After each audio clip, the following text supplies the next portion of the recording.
Hello, hello, everyone. Kenyon here, Basketball Rewind, and it's another week in and out. It's kind of going through the slow period of the summer, so gonna see a little bit less, highlights and whatnot coming up from Basketball Rewind. Except for I will give a tiny preview, not a full preview, that will come in a later episode. But Canada basketball will be playing in the America Cup coming up at the end of August. So people, stay tuned, like, comment, and subscribe for those updates. And yeah, we'll go from there. Kai Sean George will be playing. He has announced that he will be playing. So we do have some NBA talent who is signed up. Who knows? Maybe a Zach Edey sighting, but we will see. So, without further ado, let's get into it. Today, we're going to be talking primarily, just overall NBA hoops. I think we're going to get into it and talk about the Eastern Conference, just from the standpoint of, we're going to pick two teams from the East, and then also we're going to talk about the West. Two teams from each conference that we think that could surprise people, and then I guess if you want to, and if there's time, we could pick a tertiary team for each conference that we were really impressed with their offseason, really. Okay. So, I don't know where you want to travel. If you want to go to the West Coast, some say it's the best coast, or the East Coast, which could be the beast this year. Let's start with the West. Let's start with the East this time because I'm still working on my West in my head. So East. Okay, fair enough. Also, I should actually ask you, how are you doing, man? I'm good. I'm good. Long time no see, right? Congratulations. um, all right, so let's get into it. Um, Coach will mail his stuff in this week. Don't worry, people. Coach is around. He hasn't left. Um, in some ways, Coach is the reason we started this in the first place. um, what was I going to say? So Eastern Conference. You know what? We'll go like tit for tat. So I'll pick a team. You'll pick a team. So for me, I'm gonna go with probably Atlanta. Atlanta's probably the first team that I'm gonna punch up and say I really, maybe I'll choose a different team for the team that I like their offseason moves, but they're a team that I like their offseason moves. They added Porzingis. Obviously, a lot of people talk about internal growth and young guys. Well, guess what? They have spades of all, right? They have Richiche, number two overall pick. He had a pretty nice year overall. He actually played a little bit more as the season went on, just because they had so many injuries. Big wing for sure. Jalen Johnson, he was out from January onwards with a shoulder injury, so some of those later games that the Raptors faced, we did not see him, and of course Nneka Okongwu, and they replaced Clint Capella and the smoldering, terrible whatever husk of whatever is left to go, which he has a little bit left to go, but still, it's not quite what it was on the Rockets days. He's going back to the Rockets, if I'm not mistaken. Mhm. So they replaced that with one of the people that I would have loved to be on the Raptors, which is Ace Newell, and I think you would agree. And that's a lob threat, and he can do a little bit more than lob. That's for sure. I think he's really good. At worst case, I think he's going to be a double threat, a night in night out. Also, they added size. I'm always worried about Nneka Okongwu. And did I talk about Kristaps Porzingis? I don't think I have. Again, you did kick off with that. Yes, Mr. Porzingis. Yeah, Yes, yes, so yes. I can see them punching up to maybe top four. I don't see much higher than that. I just think, but they're a deep team at three different types of positions, right? They have some guard depth, and they have guys that could do that. They have a lot of good wing depth, and then they also have a solid center big man rotation. And I think Newell can play with all, with both Aneka and Kristaps. Agreed. I think and I think we had this discussion offline. I do agree that Atlanta's improved, and I do like what they did. I think I think the nuance with my position, yours is, I'm not as bullish of them going as high as top four. I can see them as Right. a top six seed, like maybe the 5 or 6 seed. And I think for them to get the top four, as I discussed with you, is like, will JJ or Richiche make the jump? And you would hope it's Richiche if he got picked first overall, make the jump to be kind of that running mate that Trey needs in this case. Because really, if you look through the Trey era, that's essentially the biggest theme throughout his whole era. Trying to find him a running mate that could play with him, that where it's like, okay, so everything's not centralized around him. they've tried different iterations, they tried different guys, and it hasn't really worked out for various reasons. Sometimes not getting the ball enough, he's throwing off his game. Sometimes in this case, he's not giving the ball enough. In this case, wherever the case may be, they haven't found that combination of having a running mate that works with him. And Richiche might be that type of player, based on the fact he doesn't need the ball as much. He's a great outlet. He can do a little something off the bounce. He started, bringing that into his game late in his campaign before he got drafted. And I saw a lot more of it. Yeah, a couple 30-point games last year. So, you show he can put the ball in the hoop when he's ready. So he's the guy. And until, let's say, Johnson, who was coming on strong before he got injured, which was a really unfortunate injury. I was curious to see what he would look like for the rest of the year. And it seems like kind of like more than any other player, at least at this point, the way Johnson goes, the way Atlanta goes. So for sure. And I think so it's important for him to stay healthy and see those two guys make that jump to get to where you want them to be. I think they're the key pieces of it. Don't get me wrong, Porzingis, those guys are great additions to the team. But if they want to get to where we're talking about, man, those two young fellas got kind of, bring more to the party this year than last year on that front. Yes. So I think that's my way to Atlanta. I do like what they did, though. I think they kind of took a tip out of Golden State's book, where they got a ton of length and wings that can guard to be at least average to above average defenders, to deal with Trey's deficiencies, out of how you have Steph Curry. If you look at early Golden State, where they had Livingston, they had Iguodala, and they had Clay, and they had all these guys here to cover up for Curry when need be, of course, Draymond. So I think this is their kind of version, and studying that as their way. How do you develop around a kind of smallish, or in this case, Trey is smaller than Curry, but a small point guard in this case here that's ball dominant and can shoot the three, but is deficient on defense. How do you build around it? Golden State kind of gave them a bit of a template of what you need to do, and I think they are trying to follow that. So yeah. For me, actually, I'm going to pick this team, because after our debate, I didn't have a second team. I'm going to put my boys in here. Motown, Bad Boys, Part 3.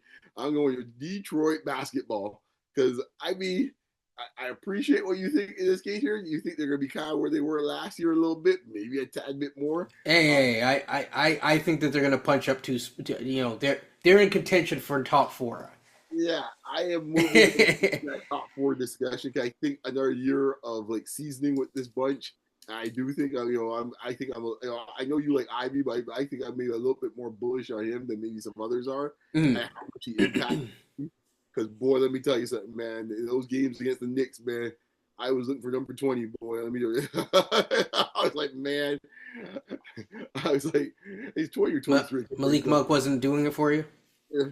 Well, no, it's Malik Beasley. I'm really on Beasley, or a combination of Beasley and Hardaway. They'd be my salvation. The non-Cade minutes, that was rough. Well, so that's a good question. Do you wish that they got Malik Monk? I don't think it would have hurt, because I think he would play a similar role to Hardaway. He just does it better. Right. So, it's where he's the type of guy in a playoff series. You like a guy like that, because you always need one guy in a playoff series. Bill Simmons always talks about in this case. I didn't have a name for it, but he actually gave the great name, the irrational confident guy. You need one on a really successful team. He thinks he's a superstar, but he's not. But every once in a while, he can win you a game.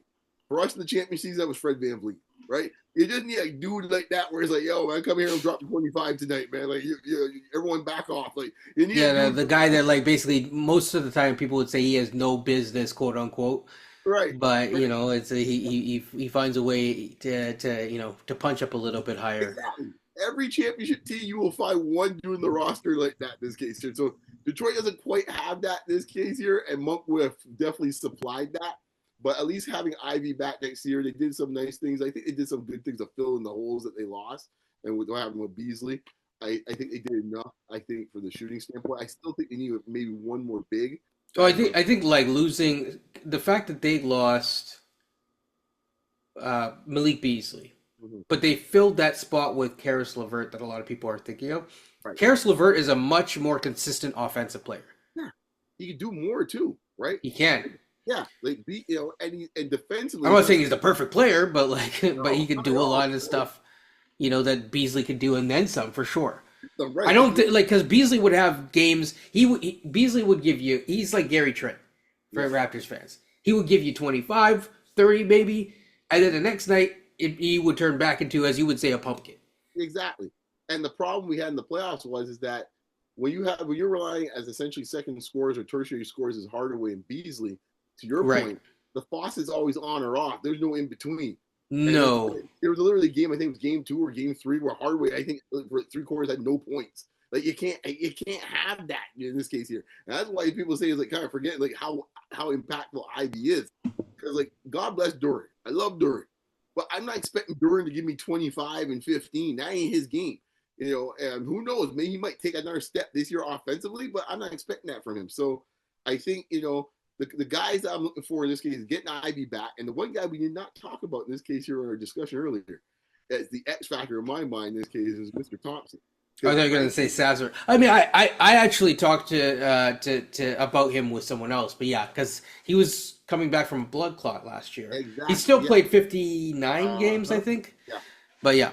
And I think actually I'll put him in to me, for Detroit, I think they could get top 4 because I think in my mind, I think Ivy in this case could be that impactful to get them there. They were 6 last year. You mentioned me. What about Tom?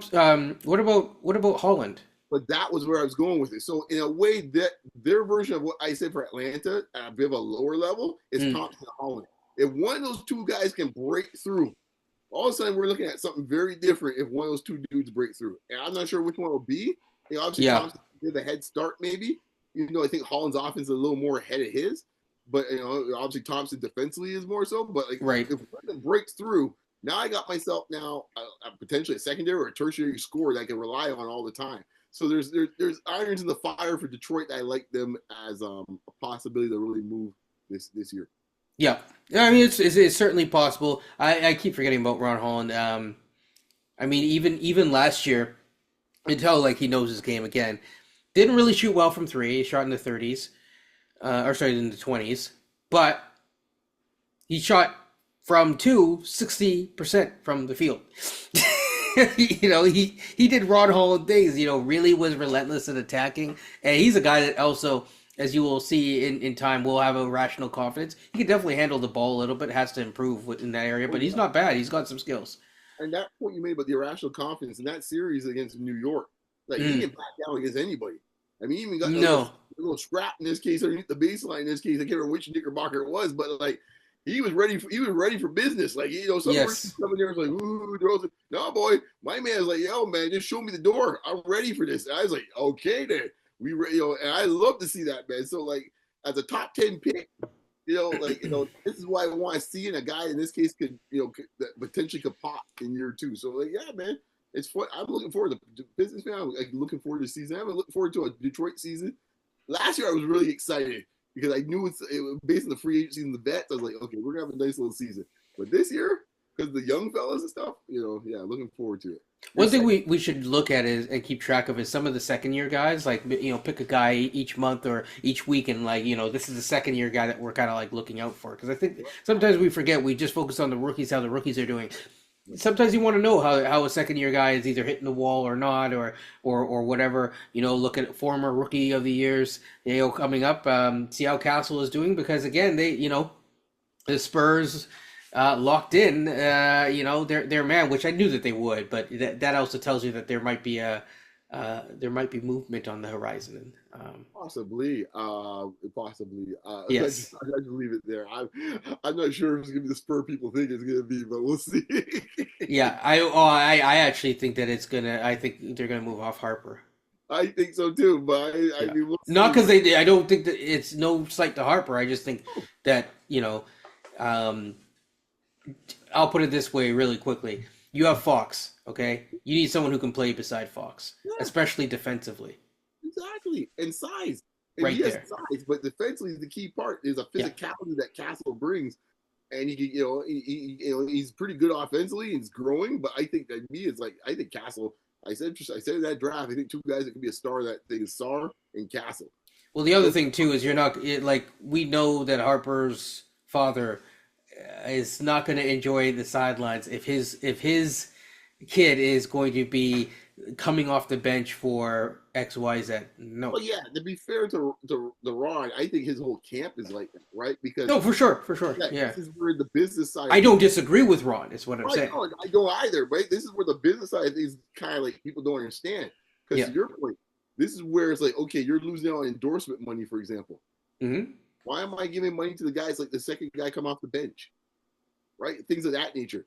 These are the things that people don't always incorporate into Right, terms of their yeah, right. algorithm, And this is where things right, and this is where like and he's a number two overall pick as right, well. So there's a political element in this that oh, plays where for it's like, sure. you know, if you're picking a guy number two overall, you're usually in most cases, unless you have like, unless it's like the Heatles kind of a thing, you are not bringing him off the bench. Well, to your point, like I mean, to take an example of a player obviously got drafted much lower, Yeah. but you can see that they were setting up, they're paving the way for it. In this case, it was quite obvious. Is like Kobe Bryant, right? Now, when Kobe got picked, Kobe was getting deals as he was a top 5 player.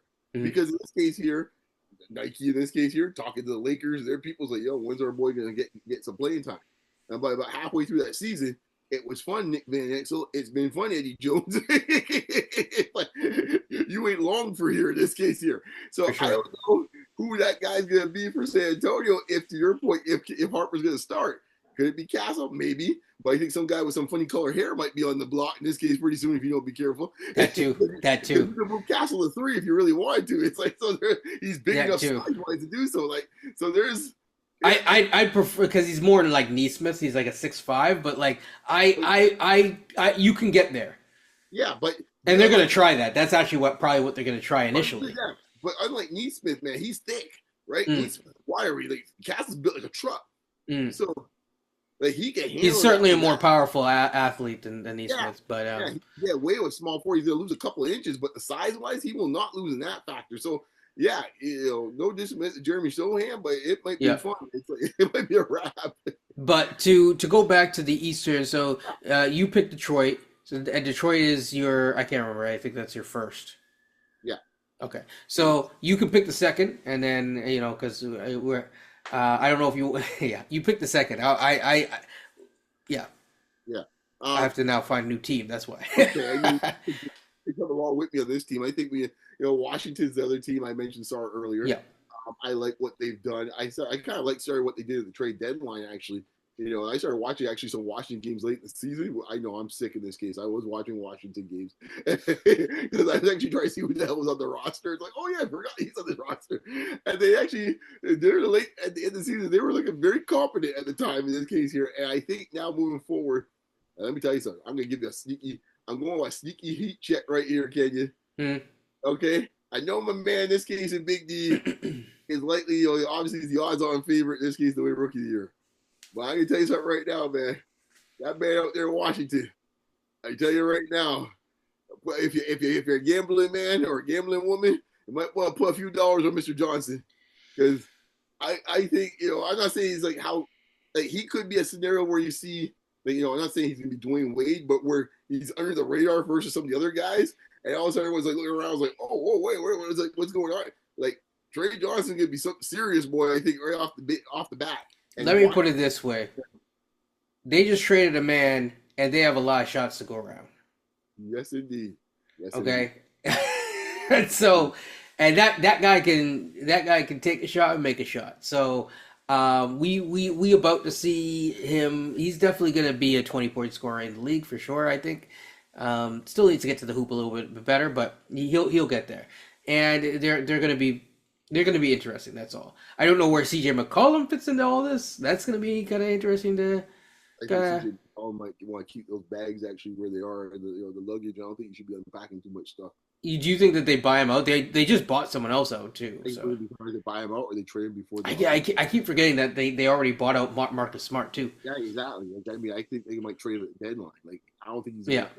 So he's because I don't think teams usually buy out like multiple guys. No. I think they're going to play him out to see which team is in the playoff race, and boom, they're going to make the move there for some, I don't know, some draft compensation of some sort. Yeah. A guy that they could get rid of at the end of the year that's a expiring contract. Yeah, I mean, so yeah, I mean, if I were to pick a random a team at random, I guess like I'll say this: if healthy. Yes, I already know where you're going. Okay, it's just purely on that. Philly can't punch back up. Yeah, oh, I thought that was okay. You surprised me. Actually, I thought you were going. I thought you were going down to Mickey Mouse territory. Okay, okay, fair enough. Well, I feel like just because they had already punched up to 4 last year and then fell back down with injuries, I'm kind of expecting them to be in that mix. After they're good, okay. So I'm saying a team that, like, for example, that it could really really punch up. I think it's Philly. Philadelphia. Yeah. Boy, Philadelphia's gonna be fascinating, right? They could be terrible, or they could be really good. Well, that's what I'm saying. That's what There was a report that just came out, by the way. Yeah, yeah. It's like, and Embiid's knees ain't doing so well. It's like, oh man, I mean, I would say it's quite. And then Paul George getting his surgery is like, oh man, that's so good. Hey man, another guy, which this one is surprising.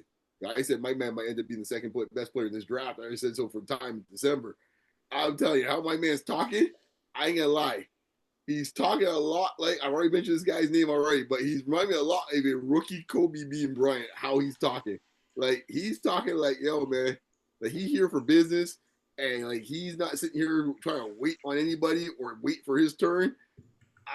And I think very quickly based on what you just mentioned with Embiid's knees and Paul George essentially being out for who knows how long, the world's gonna be different when them boys come back. Okay, that's all I gotta say. And I think this man here is gonna be coming here looking for blood out here, man. Like people would be shocked. I think BJ is another dude that's gonna be right there. They need to trade for a big though. Well, that's been their problem. They said that's been their problem through the whole Embiid era. You know, basketball Paul and having all these guys back here, they're they're thinking to be real being centers. That's always been the problem. That's the reason why the Malawatch possibility for them was a real. Yeah, it was interesting. Like, are they going to trade back and get Malawatch or something like that? Because like they never really got a decent backup for him. No. For a guy you don't have injury issues. Like right now, it's like Andre Drummond is their center. Right. But I mean, that's the best you got. Fair enough. But like, I mean, the only thing with Drummond is like at least now they have, in theory, they have more talent around Drummond that you're not relying on Drummond except to do what he does with get rebound. That's it. You might throw an odd lob to him. Great, that's it. But now they could have used like an Ayton, for example. They could have, but I think actually Chris Boucher would work out really well there. I think the dirty little secret is that I think here's my dirty little secret. You think that they're trying to edge towards a new? I think Daryl Morey. If you had to put, I agree. Daryl Morey. I think Daryl Morey. Like some front office guys are like, their philosophy is we build through the big, and other guys' philosophy is like, listen, man, I'm about guards. And Daryl Morey's proven in his career he's a guardsman, right? Some people like he liked the guard so much that he went and traded for him twice. That's what I'm saying. Exactly. Yeah, he's a guard dude, man. And I think in this case, like I don't think he's that broken up in this case here about the Paul George situation, or even to a lesser extent. I mean, he wants them to be the play, but I think they want to see this looks like what Maxey and VJ doing their thing, and then the boy from Duke coming back. Like it's like, oh, okay, we got something here. Do you think that they can move off Paul George? Is really the question. Well, hell yeah. I think so too. Paul George. You said they should. Yeah. Yeah. I don't know where he goes, but we can talk about that another time. But there are teams that would take him. Yeah, I think that you have some teams in this case here that there's not too many dumb teams left in the league, but there's a couple in this case that are actually kind of. But if it comes with something, yeah, there's like thirsty teams in this case that still want to be relevant in some ways. So, like for example, Chicago's always one of those teams. I was thinking Chicago could get where it's like, okay, here's Patrick Williams. You get a cheaper version of a bad contract. Right.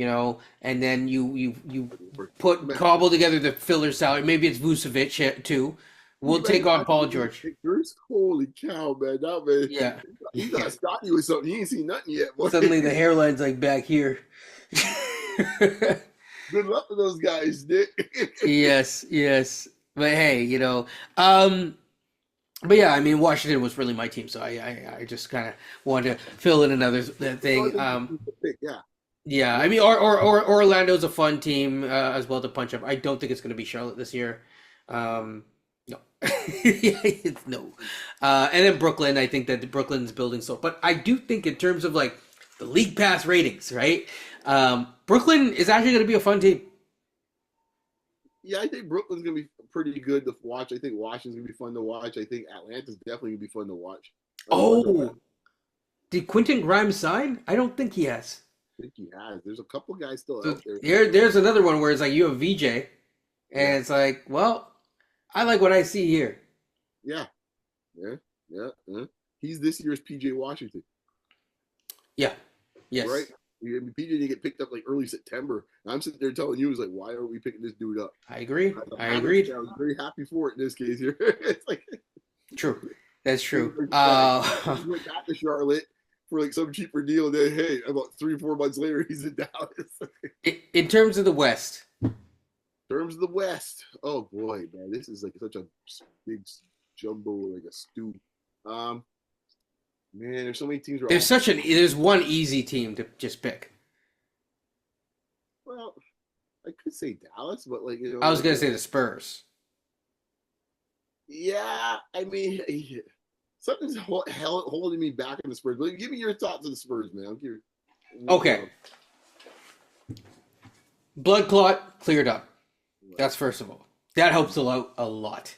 The monks helped them on that. Yes, yeah. It just keep things calm, cool, and collected. I love Wemby, man. Yes. He reminds me of an old school type of NBA personality, man. Big eccentric, like I love it. Plays chess, does the stuff. I love it too, actually. Yeah. Um, they addressed their big man need with Luke Cornett.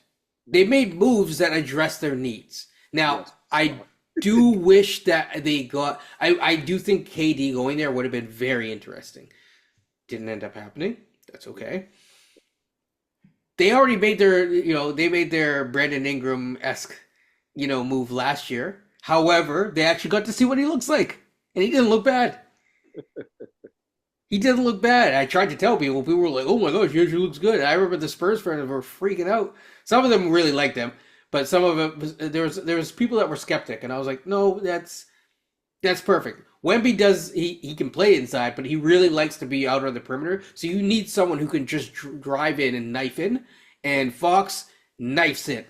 Yeah, yeah. No, I mean, yeah, like And Fox. Dylan Harper is going to feast that way too, because he too, just in a different way, just physically just like getting in. Yeah, no. I think They have like three good solid drivers. they really do. I mean, like it's like one of those things where it's like, I guess the question comes down to is like, do they have enough shooting on the perimeter to kind of loosen things up enough? I'd say Harrison Barnes. He could still he could do his thing. Luke isn't Cornette. Isn't he like a more of a stretch big? Boston, so I mean, heck, man, the caretakers is knocked down threes at Boston. So like, I'm sure you come from the Boston system. Actually, Luke Cornette. So he's a career 32% shooter.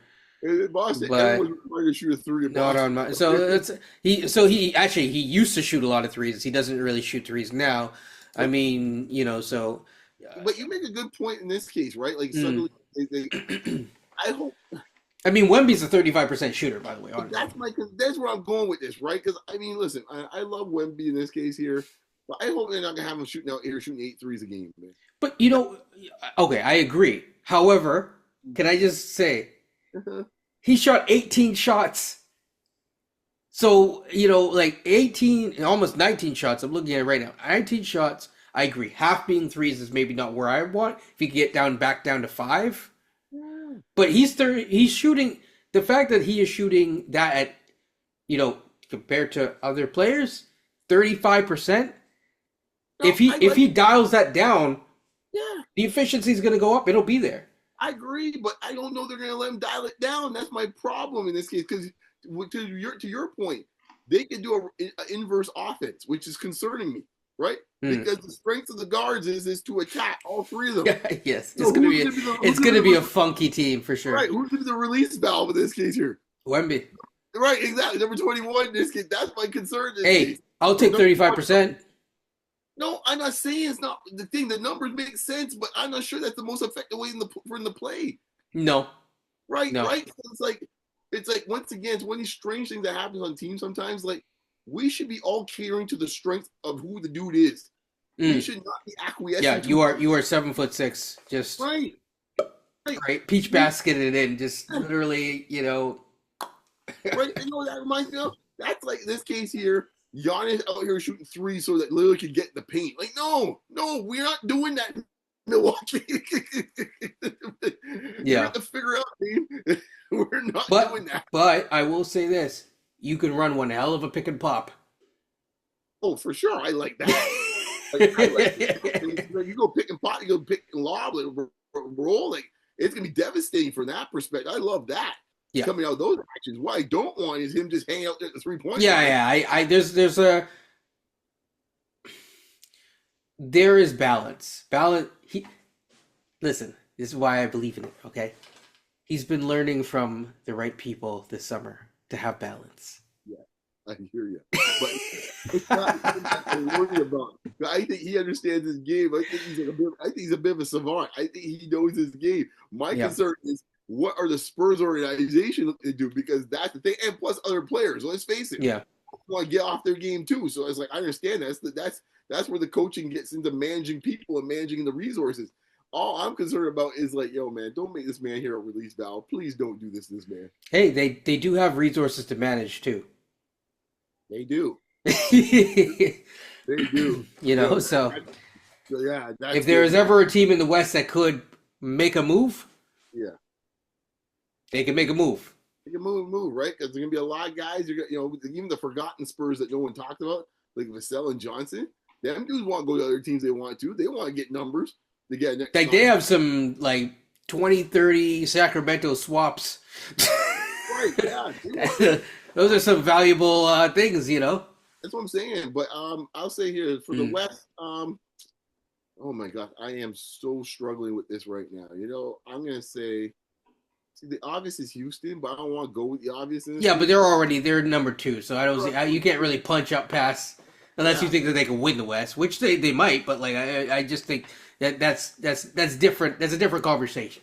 Yeah, yeah. I mean, It's like me saying OKC. exactly right. It's like, there's so many. These teams are so bunched up. Well, the other thing is in the West, there's not a lot of young. Like the teams by comparison to the East are older. So okay, so I'm going with the Lakers.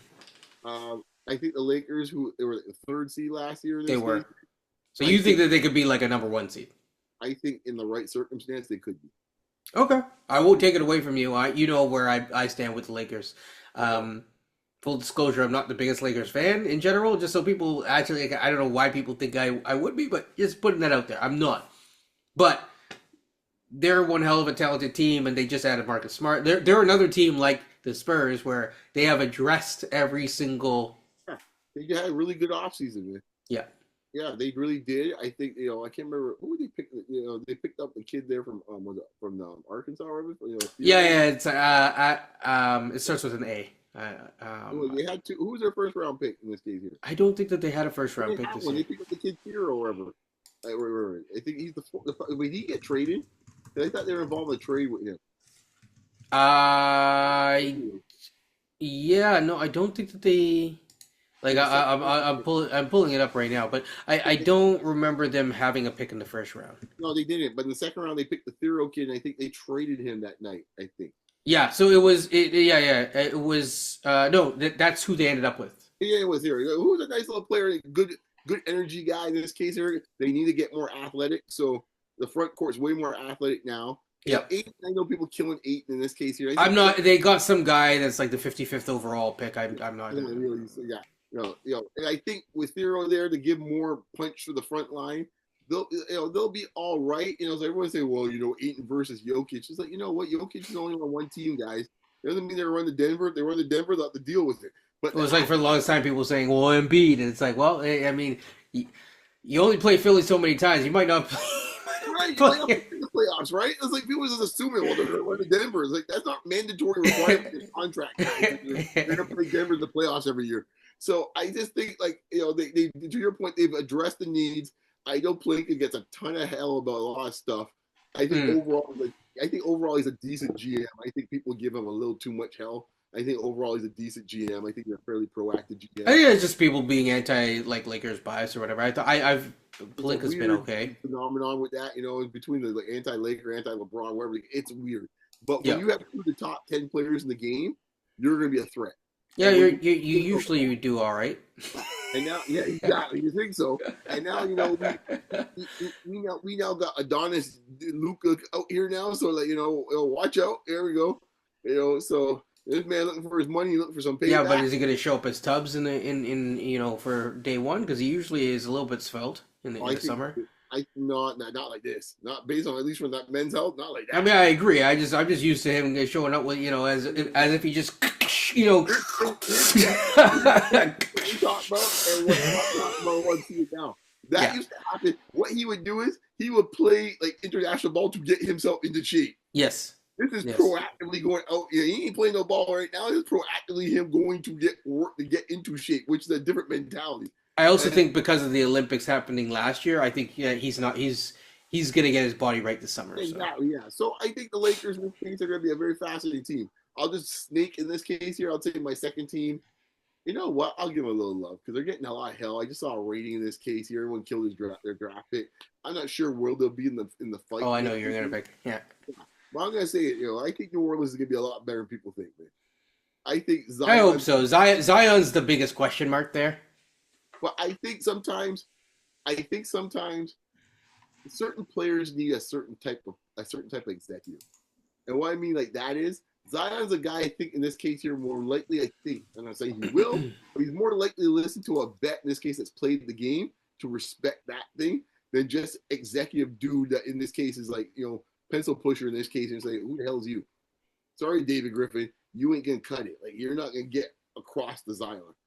I think having Joe Dumars is a guy that might reach him in ways that I think in this case David Griffin couldn't. Now is Zion in like God knows that's who knows what you can get. But to your point, if they can ever get to squeeze the orange out where he can get to 60, 65 games, Yeah. New Orleans is gonna be that's the thing. People always think people forget like, it's like the draft pick, this and that. Listen, their easiest way for improvement is him playing 65 games. Because it's been proven once Zion plays 60 plus games, New Orleans is gonna be probably a playoff team. Or at least in the play-in. Well, this is the way I look at it. Okay. Some days, some years he plays, and some years he doesn't. He didn't play last year much. He's gonna probably play this year, because literally it goes 61, 30, 29. Then the next year it's 70. Then it's 30. This year is gonna be closer to 70. Yeah. The body in this case can only take so much punishment. And Yeah. you almost got to do like a bit of load management like Kawhi. But Yeah. I think if he could get to 60, 65 games, Yeah. Browns will be a playing team in this case if he's playing because he's that good.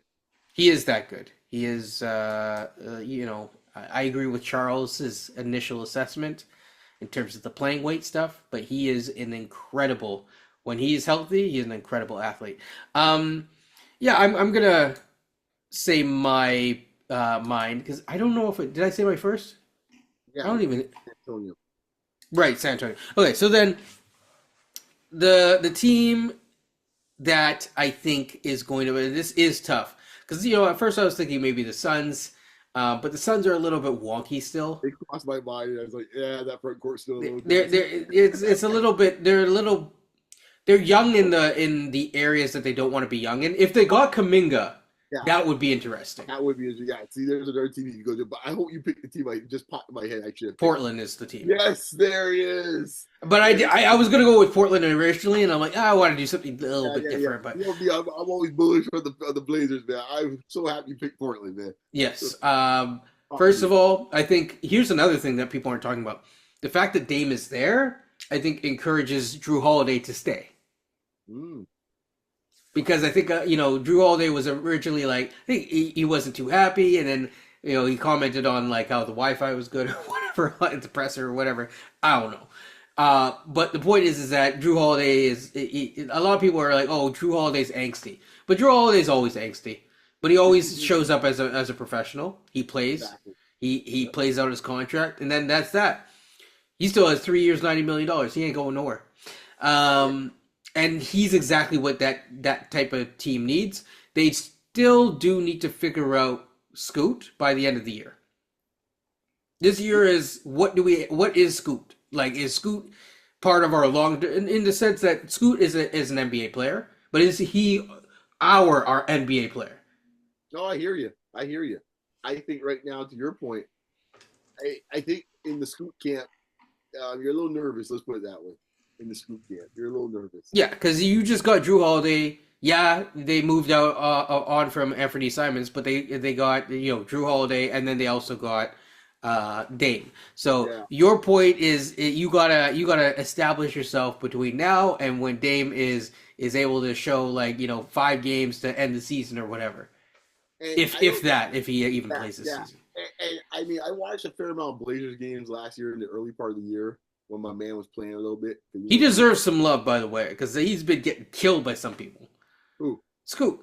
Oh, Scoot. Yeah, Scoot played better the second half of the year. Like he ended up the year 30. I'm looking right now, 35% on 5 attempts a game, basically 4.5 attempts. Half the year, I was watching him throughout the middle of the season, even late. Actually, I did watch more Blazers games. I thought I watched even late in the season. Yeah, Came back from injury, started watching them again a lot more. And I think, well, it's interesting when you watch Blazer games even last year. mm-hmm. And this is one of these things that's fascinating, right? You talk about all the time with the Raptors, right? And you always have to watch about the business side of things, the off court, and how they position players.